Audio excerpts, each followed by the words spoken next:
आसमान में काले बादल छाए हुए थे और हल्की हल्की बारिश पूरे गांव पर जैसे ठंडी चादर बिछा रही थी। गांव शिवपुर का छोटा सा बस स्टैंड हमेशा की तरह धीरे धीरे जाग रहा था।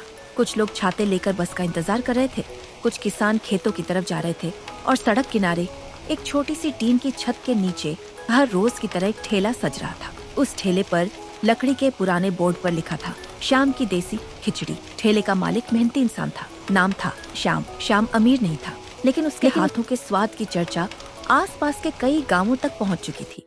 वह हर सुबह घर से ताजा चावल, मूंग की दाल, देसी घी और अपनी माँ के हाथों से पिसा मसाला लेकर आता था।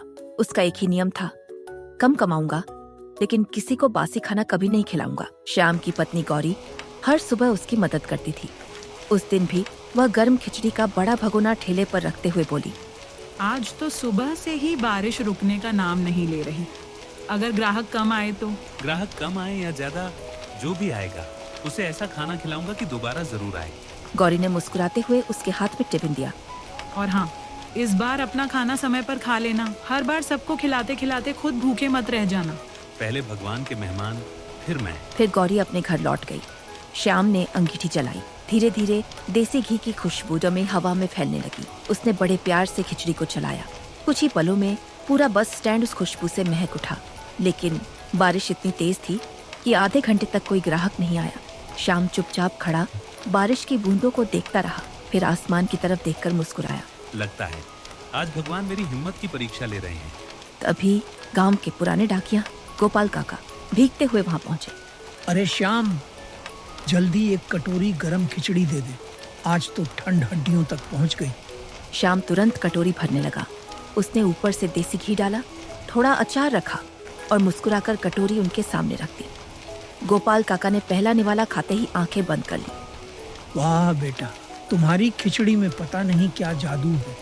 पेट ही नहीं, मन भी भर जाता है। श्याम हंस पड़ा। जादू नहीं काका, बस माँ का सिखाया तरीका है।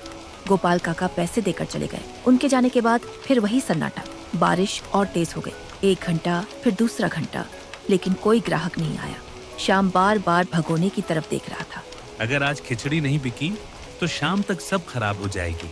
वह मन ही मन सोच रहा था, काश आज कुछ लोग और आ जाएं। तभी बारिश के बीच एक लड़का धीरे धीरे ठेले की तरफ आता दिखाई दिया। उसके कपड़े पूरी तरह भीग चुके थे। वह कुछ देर तक खिचड़ी के भगोने को देखता रहा, फिर चुपचाप नीचे देखने लगा।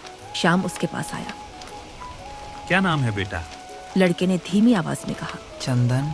श्याम मुस्कुराया। भूख लगी है? चंदन ने धीरे से सिर हिला दिया। तो एक कटोरी खिचड़ी लगा दूं? चंदन की आंखें भर आईं।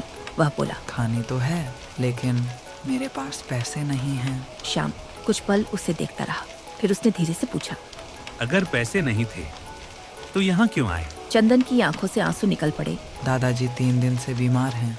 उन्होंने कहा था अगर गरम खिचड़ी मिल जाए तो शायद दवा खा लूं। पूरा गांव कहता है आपकी खिचड़ी सबसे अच्छी होती है, इसलिए हिम्मत करके चला आया। श्याम ने बिना कुछ कहे एक बड़ी कटोरी में गर्मा गर्म खिचड़ी भरी, ऊपर से देसी घी डाला और मुस्कुराते हुए वह कटोरी चंदन की तरफ बढ़ा दी। उसे बिल्कुल भी अंदाजा नहीं था कि आज किया गया यह छोटा सा उपकार उसकी जिंदगी का सबसे बड़ा पल होगा। अगली सुबह बारिश रुक गई थी। श्याम हमेशा की तरह सुबह सुबह अपने ठेले पर पहुंच गया। श्याम बार बार सड़क की तरफ देख रहा था। न जाने क्यों उसे कल वाला छोटा लड़का बार बार याद आ रहा था। वह मन ही मन सोच रहा था, भगवान करे उसके दादाजी की तबीयत अब ठीक हो गई हो। करीब 1 घंटे बाद दूर से वही लड़का चंदन धीरे धीरे चलता हुआ दिखाई दिया। लेकिन आज वह अकेला नहीं था। उसके साथ एक दुबले पतले बुजुर्ग भी थे। सफेद बाल और चेहरे पर कमजोरी साफ दिखाई दे रही थी। श्याम उन्हें देखते ही ठेले से बाहर आ गया। अरे बेटा, कैसे हो? और दादाजी की तबीयत अब कैसी है? चंदन मुस्कुराया, लेकिन उसकी आंखें फिर भी नम थीं। आपकी खिचड़ी खाने के बाद दादाजी ने कई दिनों बाद दवा खाई। रात को पहली बार उन्हें अच्छी नींद आई।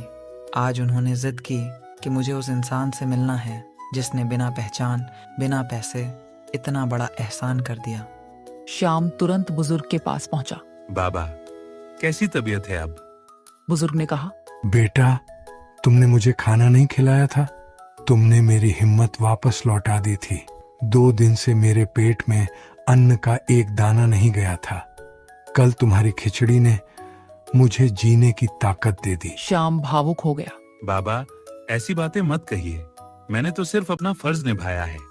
चंदन ने धीरे से अपनी जेब में हाथ डाला, कुछ पुराने सिक्के और मुड़े हुए नोट निकालकर श्याम की तरफ बढ़ा दिए। भैया ये लीजिए कल की खिचड़ी के पैसे।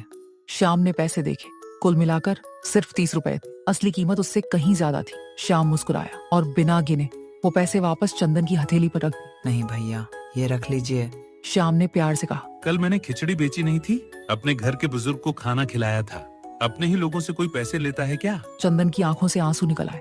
उसने श्याम से कहा, जिस दिन मैं बड़ा आदमी बनूंगा सबसे पहले आपकी तरह किसी भूखे को खाना खिलाऊंगा। उसी समय बस स्टैंड पर बैठे गोपाल काका ये सब देख रहे थे। वे धीरे धीरे उठकर श्याम के पास आए। श्याम, तू कमाई नहीं कर रहा, तू दुआएं कमा रहा है। पैसा तो हर कोई कमा लेता है, लेकिन लोगों के दिलों में जगह बहुत कम लोग बना पाते हैं। श्याम ने कहा, काका मुझे इतना ही चाहिए कि मेरी दुकान से कोई भूखा वापस न जाए। गोपाल काका ने उसे आशीर्वाद दिया और चले गए। अगली सुबह जब श्याम अपना ठेला सजा रहा था तो उसने देखा कि बस स्टैंड से कुछ ही दूरी पर एक नया ठेला लग गया। उस पर बड़ा सा बोर्ड लगा था, सिर्फ 15 रुपए में स्पेशल खिचड़ी। उस ठेले का मालिक था विक्रम। वह बार बार ऊंची आवाज में ग्राहकों को बुला रहा था। आइए आइए, पूरे इलाके की सबसे सस्ती खिचड़ी सिर्फ 15 रुपए। आइए आइए, पूरे इलाके की सबसे सस्ती खिचड़ी सिर्फ 15 रुपए। कुछ लोग उसकी तरफ चले गए। गोपाल काका धीरे से श्याम के पास आए। श्याम, अगर तू भी दाम कम कर देगा तो ग्राहक वापस आ जाएंगे। श्याम बोला, काका दाम कम करने से पहले सामान कम करना पड़ेगा, फिर स्वाद भी बदल जाएगा। मैं अपने खाने के साथ समझौता नहीं कर सकता। गोपाल काका मुस्कुरा दिए।